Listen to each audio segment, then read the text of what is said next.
Un nouvel avion ébranle les fondations de l'aviation militaire. Dans la course mondiale acharnée pour la domination aérienne, des rapports non vérifiés suggèrent les essais secrets du SR-72, un chasseur de nouvelle génération supposé surpasser même les jets les plus rapides aujourd'hui retirés. Doté de capacités avancées, il promet de rendre les modèles traditionnels obsolètes. Les experts estiment que ce bond technologique pourrait pousser la Chine et la Russie à accélérer leur propre programme. Pendant ce temps, des rumeurs persistantes évoquent des tests du Dark Star prétendument menés à Gaza. Les grandes puissances mondiales vont-elles réagir face à cette nouvelle force redoutable dans les airs? Cet avion a-t-il réellement été testé à Gaza? Rejoignez-nous alors que nous révélons des détails sur le nouveau SR-72 américain, le Dark Star, qui aurait été secrètement testé à Gaza. La nouvelle du SR-72 a suscité un immense engouement chez les passionnés d'aviation, les analystes militaires et les experts en technologie. Depuis que des rumeurs sur son développement ont émergé, les gens sont impatients de voir s'il peut être à la hauteur du statut légendaire de son prédécesseur, le SR-71 Blackbird. Le SR-71 était une merveille d'ingénierie. Il pouvait voler à Mach 3,2. Distancer les missiles et mener des missions de reconnaissance avec une rapidité et une furtivité inégalées. Il était si rapide qu'aucun avion ennemi ni aucune arme ne pouvait le rattraper, lui valant la réputation d'être l'un des plus grands avions jamais construits. C'était l'un des avions les plus rapides jamais construits, capable de voler à des vitesses incroyables tout en recueillant des renseignements pour l'US Air Force. Cependant, en 1998, l'armée de l'air décida de le retirer du service, mettant fin à une capacité unique d'espionner les territoires ennemis à très haute altitude et à grande vitesse. Le SR-71 pouvait échapper aux missiles ennemis et couvrir de vastes distances rapidement, rendant sa détection ou son interception très difficile. En 2007, des rumeurs ont commencé à circuler à propos d'un nouvel avion qui pourrait remplacer le SR-71 Blackbird.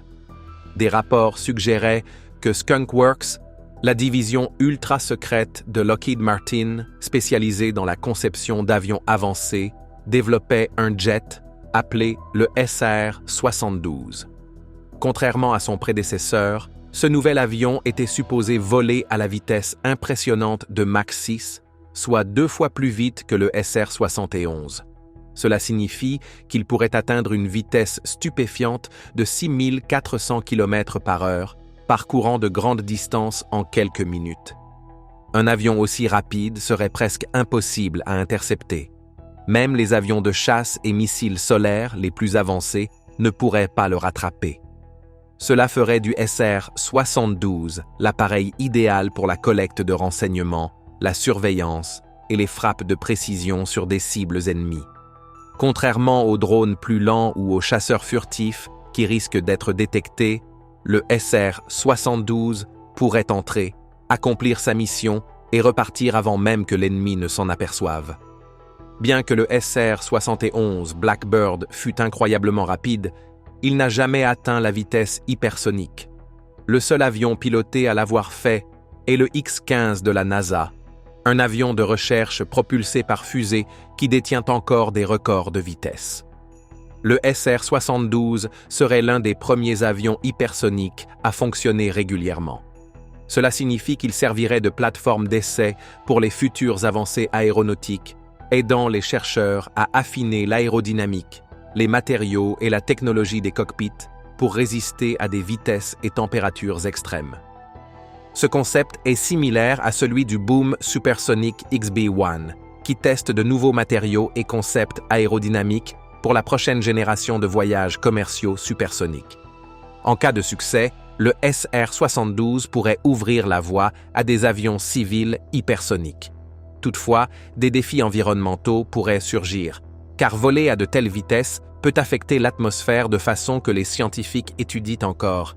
L'un des plus grands défis dans la construction d'un avion aussi rapide est de développer un moteur capable de supporter des vitesses extrêmes. Les moteurs à réaction traditionnelle fonctionnent bien à basse vitesse, mais à Mach 6, l'air se déplace si vite que les moteurs classiques ne peuvent plus fonctionner correctement. C'est pourquoi les ingénieurs explorent la technologie scramjet, qui utilise la vitesse de l'avion pour comprimer l'air et permettre la combustion, permettant ainsi de voler bien plus vite que les jets classiques. Depuis 2006, Lockheed Martin et Aerojet Rocketdyne collaborent pour développer un moteur puissant pour un avion ultra rapide. Après l'abandon du projet HTV-3X en 2008, Aerojet Rocketdyne a appliqué sa technologie scramjet à la conception du moteur du SR-72. L'objectif était de créer un système de propulsion capable de fonctionner à toutes les vitesses, du subsonique à l'hypersonique, atteignant Mach 5 et au-delà. Différents moteurs fonctionnent mieux à différentes vitesses. Les turboréacteurs peuvent démarrer à l'arrêt complet et fonctionnent bien jusqu'à Mach 2,2. Les statoréacteurs, qui compriment l'air pour générer de la poussée, ne fonctionnent pas bien en dessous de Mach 0,5, mais sont plus efficaces à Mach 3 et peuvent atteindre Mach 6. Par exemple, le SR-71 Blackbird utilisait un système dans lequel, à des vitesses supérieures à Mach 2,5, l'air était redirigé vers la post-combustion pour le faire fonctionner comme un statoréacteur. Toutefois, même les statoréacteurs ont leurs limites, ce qui justifie l'utilisation des scramjets. Contrairement aux statoréacteurs, les scramjets, aussi appelés statoréacteurs à combustion supersonique, peuvent gérer des flux d'air bien plus rapides et fonctionner efficacement à des vitesses hypersoniques. C'est pourquoi le SR-72 est conçu avec un système combiné à base de turbines, Turbine Based Combined Cycle, lui permettant de passer d'un moteur à turbine à basse vitesse à un scramjet à haute vitesse. Cette configuration permettrait à l'avion d'accélérer en douceur sans perte de puissance, le rendant capable d'atteindre des vitesses extrêmes. Les deux moteurs partageraient la même prise d'air et la même tuyère, mais auraient des circuits d'air séparés à l'intérieur de l'avion pour optimiser les performances. Voler à des vitesses supérieures à Mach 5 présente également un défi majeur lié au chauffage aérodynamique. Le frottement intense avec l'air génère tellement de chaleur que les structures métalliques classiques fondraient. Les ingénieurs ont dû rechercher des matériaux capables de résister à ces conditions extrêmes. Ils ont exploré l'utilisation de composites haute performance à base de carbone, de céramique et d'alliage métallique, les mêmes matériaux utilisés dans les missiles balistiques intercontinentaux et la navette spatiale. Ces matériaux sont conçus pour supporter des températures et contraintes extrêmes, ce qui les rend idéaux pour un avion hypersonique.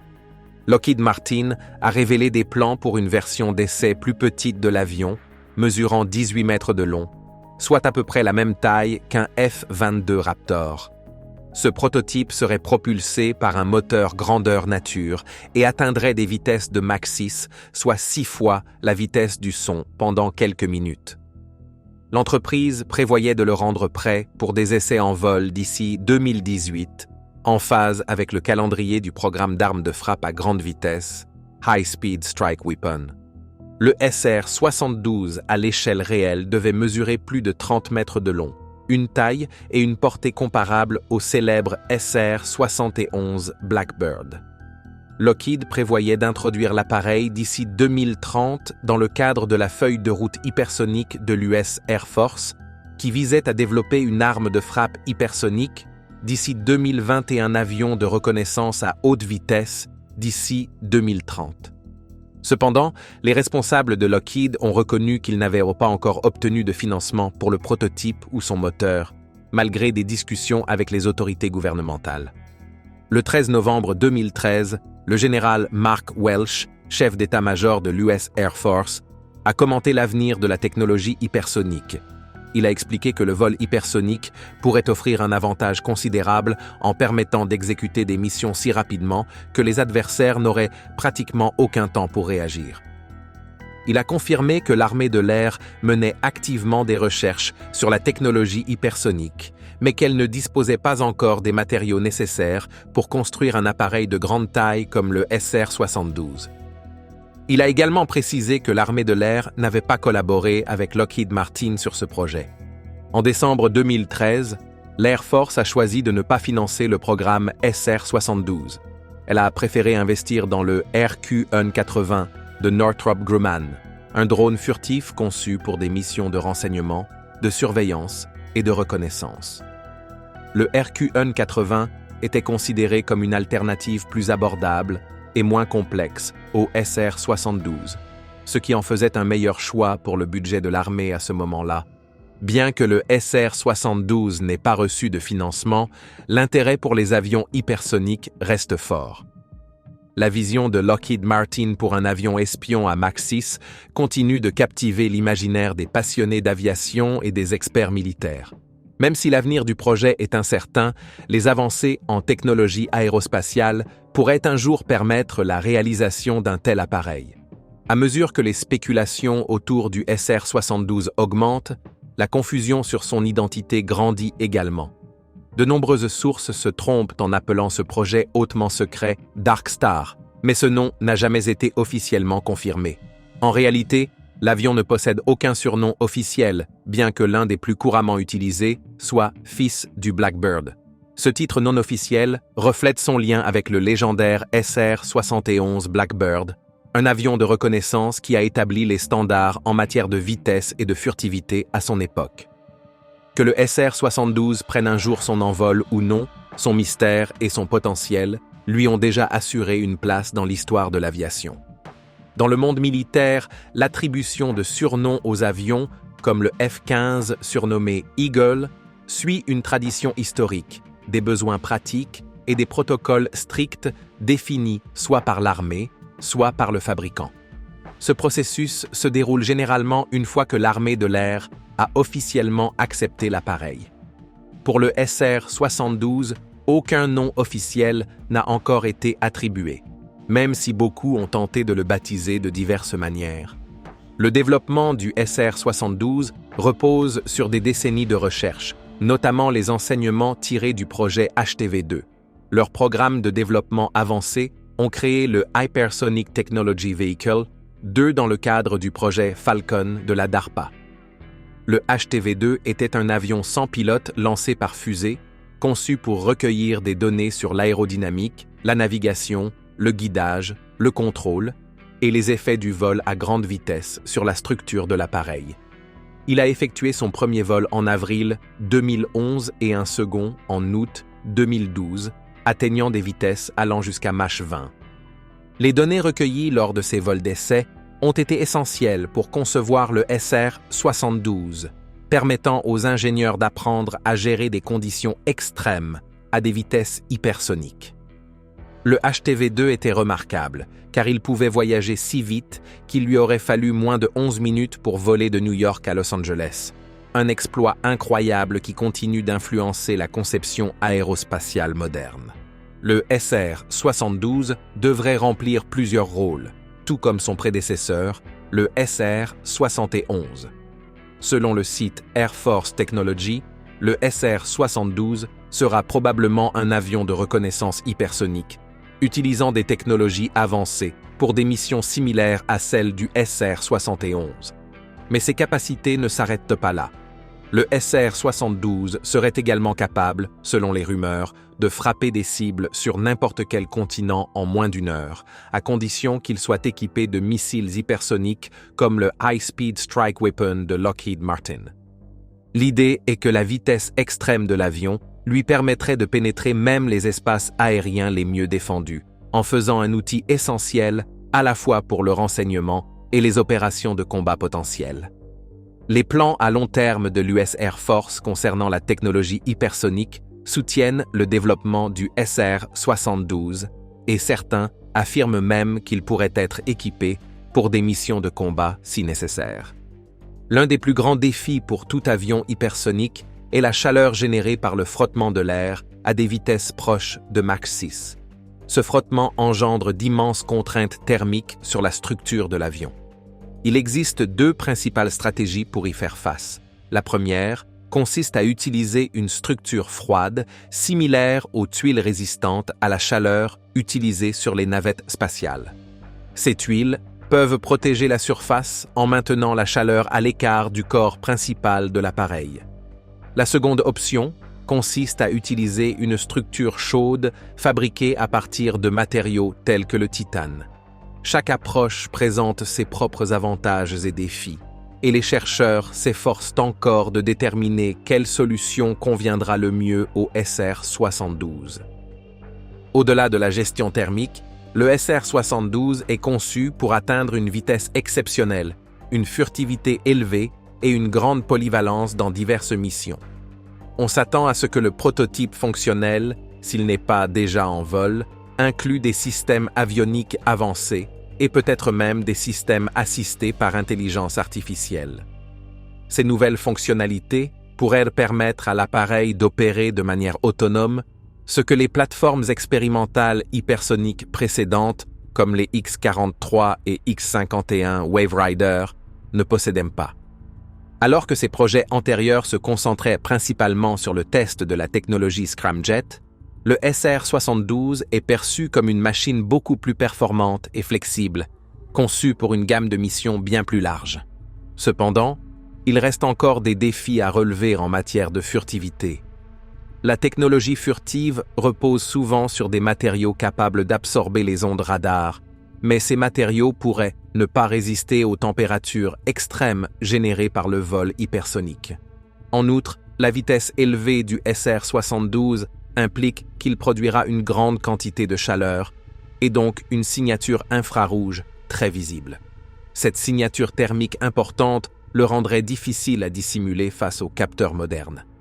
De plus, l'appareil pourrait laisser dans son sillage des traces détectables par radar, tout comme son prédécesseur, le SR-71. Pourtant, malgré ces problèmes, la vitesse du SR-72 est si extraordinaire qu'il pourrait rapidement quitter une zone et échapper à la plupart des missiles conventionnels. En d'autres termes, même si les mesures de furtivité semblent moins efficaces sur le papier, la capacité de l'avion à distancer les menaces pourrait compenser cette vulnérabilité. Le carburant est un autre élément important à considérer pour le SR-72. Il est possible que, comme le SR-71, ce nouvel appareil fonctionne avec un carburant exotique tel que le JP-Sept. Ce carburant avait été spécialement conçu pour le SR-71 Blackbird et possédait des propriétés uniques comme un point d'éclair élevé, le rendant moins inflammable à basse température.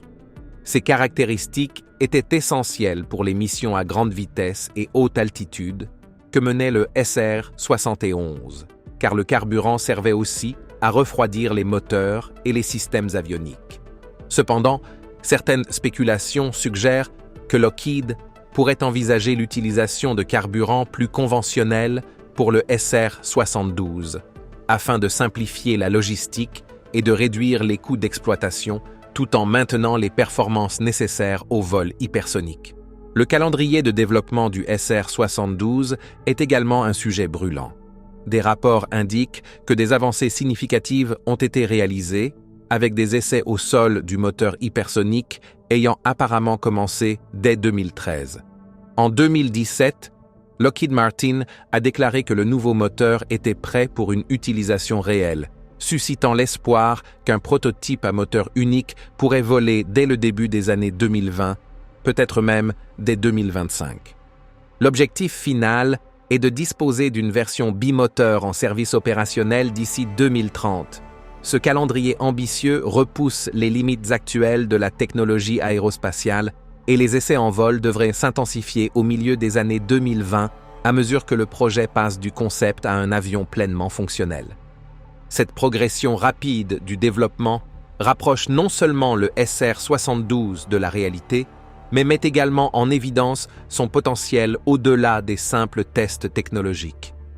En plus des essais, la vitesse extrême du SR-72 en ferait un outil de surveillance extrêmement puissant. Capable de parcourir plus de 100 km en une minute, il pourrait recueillir des renseignements grâce à des caméras, radars et capteurs avancés, plus rapidement que n'importe quel autre appareil existant. Par le passé, les États-Unis s'appuyaient sur le SR-71 pour les missions de reconnaissance à grande vitesse. Mais après son retrait dans les années 1990, des drones plus lents, des satellites prévisibles et l'avion espion U-2 sont devenus les principaux outils de surveillance aérienne. Alors que les tensions mondiales augmentent, la vitesse redevient un avantage stratégique majeur. Pendant la guerre froide, l'Union soviétique a développé le MiG-31 Foxhound pour contrer le SR-71. Cet intercepteur à grande vitesse a depuis été modifié pour transporter des missiles hypersoniques, le rendant particulièrement menaçant. Le SR-72 pourrait aller encore plus loin en non seulement échappant aux menaces, mais aussi en réalisant des frappes de précision avec des armes hypersoniques. Ces missiles très rapides laissent aux ennemis très peu de temps pour réagir, les rendant difficiles à intercepter. Le missile hypersonique russe Kh-47M2 Kinzhal, lancé depuis un MiG-31, a déjà été utilisé en combat, bien que l'Ukraine ait réussi à en intercepter certains grâce au système de défense Patriot fabriqué par les États-Unis. S'il est équipé de bombes guidées par GPS ou de missiles hypersoniques, le SR-72 pourrait frapper des cibles à de plus grandes distances et à des altitudes plus élevées. Certains experts suggèrent qu'une version bombardier pourrait remplacer le vieux B-1B Lancet, en complément du B-21 Raider et du B-52 Stratofortress. Qu'ils servent d'avions espions, de plateformes d'armement ou de bancs d'essai hypersoniques, le SR-72 façonne l'avenir de l'aviation militaire. S'il réussit, il pourrait même ouvrir la voie au voyage hypersonique commercial, rendant le monde plus rapide que jamais. Le SR-72 redéfinirait la stratégie militaire et renforcerait encore davantage la puissance des États-Unis à l'échelle mondiale. Une flotte de ces avions hypersoniques, trop rapides pour être interceptés et équipés d'armes de précision, constituerait un moyen de dissuasion redoutable. Aucun pays ne souhaiterait provoquer une telle force, surtout si l'on considère que le SR-71 était parfois utilisé pour survoler des territoires hostiles à vitesse supersonique, en guise de démonstration de puissance. Si le SR-72 est armé de missiles hypersoniques, son potentiel comme arme stratégique devient encore plus grand. Sous certains aspects, le SR-72 pourrait offrir un effet de dissuasion similaire à celui des groupes aéronavals, mais à une fraction du coût.